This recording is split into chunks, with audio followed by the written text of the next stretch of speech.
नमस्कार, स्वागत आहे तुमचं माझ्या एका नवीन व्हिडिओमध्ये. तर आपण दिवाळी फराळ विशेष रेसिपी पाहत आहोत. काल आपण गोड शंकरपाळी पाहिली, आज आपण खारी शंकरपाळी कशा पद्धतीने बनवायची ते बघणार आहोत. त्यासाठी व्हिडिओ स्किप न करता शेवटपर्यंत नक्की बघा आणि माझ्या चॅनलला सबस्क्राईब नसेल केलं तर सबस्क्राईब करा आणि बेल आयकॉनला क्लिक करायला विसरू नका. तर गोड शंकरपाळी जशी बनवतात त्याच्यापेक्षा वेगळी पद्धत आहे खारी शंकरपाळी बनवण्याची. तर गोड शंकरपाळीला मोहन वगैरे व्यवस्थित प्रमाणात घ्यावं लागतं, तर खारी शंकरपाळीचं तसं नाही आहे.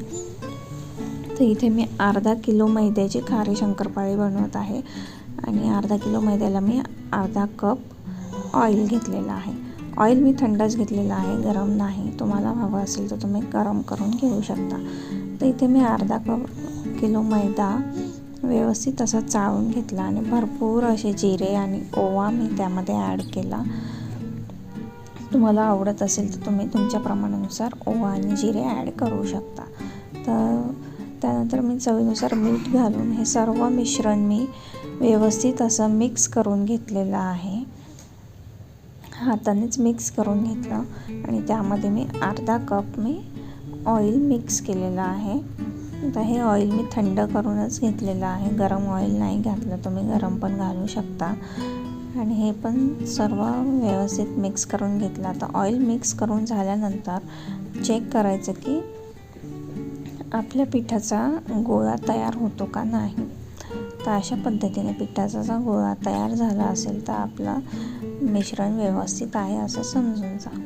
आता यामध्ये थोडं थोडं करून पाणी मिक्स करायचं. पाणी खूप कमी लागतं. मी ते अर्धा कप पाणी घेतलं पण तेवढं पाणी मला लागलेलं नाही आहे. थोडं थोडं करून मी पाणी मिक्स करून घेतलं आणि अशा पद्धतीने गोळा तयार करून घेतला आणि याला अर्धा तास मी असंच ठेवून दिलं झाकून. अर्ध्या तासाच्या नंतर मी सर्व पिठाचे अशा पद्धतीने गोळा तयार करून घेतले. घट्टसर पीठच लागतं शंकरपाळीला. गोळे तयार करून चपाती लाटून मी त्याच्या शंकरपाळ्या काढून घेतल्या. तर त्या इथे तुम्हाला हवा तसा शेप तुम्ही देऊ शकता. मला हे सोपं जातं स्क्वेअर शेप, म्हणून मी स्क्वेअर शेपच देत आहे शंकरपाळीला. आणि आमच्याकडे जास्त फराळ कोणी खात नाही, फक्त गोड शंकरपाळी, खारी शंकरपाळी आणि चिवडा.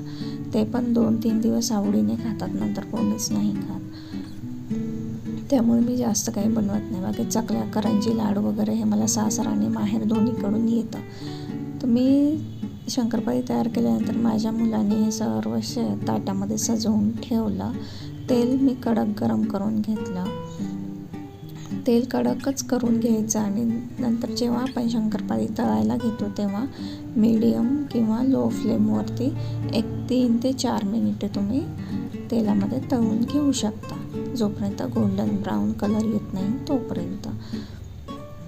त्यामुळे काय होतं, शंकरपाळी एकदम कडक आणि खुसखुशीत होते, वातळ अशी होत नाही, नरम पण पडत नाही. म्हणून तेल सुरुवातीला कडकच करून घ्यायचं आणि नंतर तुम्ही मीडियम किंवा लो फ्लेमवर घेऊ शकता. तर अशा पद्धतीने सर्व शंकरपाळी मी काढून घेतली. आता शंकरपाळी तेलामध्ये सोडत असताना ती पण एक पद्धत आहे. शंकरपाळी जेव्हा आपण तेलामध्ये सोडतो तेव्हा झारीमध्ये तुम्हाला पाहिजे तेवढी शंकरपाळी घ्यायची आणि ही अशा पद्धतीने तेलामध्ये सोडायची, जेणेकरून गरम तेल अंगावर उडणार नाही, चटके वगैरे बसणार नाही. मी बऱ्याच ठिकाणी बघितलं की शंकरपाळी अशी हातामध्ये मुठीमध्ये घेतात मावेल तेवढ्या आणि एकदम तेलामध्ये सोडून देतात आणि तेल पूर्ण अंगावर उडून येतं. तर ती चुकीची पद्धत आहे, त्याने शरीराला इजा होऊ शकते. म्हणून इथे जारीमध्ये शंकरपाळी घ्यायची आणि तेलामध्ये अद्दर सोडून द्यायची, त्याने आपल्या शरीराला इजा पण होत नाही. तर अशा प्रकारे मी सर्व शंकरपाळी काढून घेतल्या. तुम्ही बघू शकता एकदम कडक आणि खुसखुशीत अशा शंकरपाळ्या झालेल्या आहेत आणि तोंडामध्ये टाकल्याबरोबर त्या शंकरपाळ्या विरघळतील अशी पद्धत झालेली आहे शंकरपाळ्याची. तर तुम्हाला कसा वाटला हा व्हिडिओ मला कमेंट करून नक्की सांगा आणि माझ्या चॅनलला सबस्क्राईब नसेल केलं तर सबस्क्राईब करा आणि बेल आयकॉनला क्लिक करायला विसरू नका. भेटूया अशाच एका नवीन व्हिडिओमध्ये. बाय. Thank you for watching.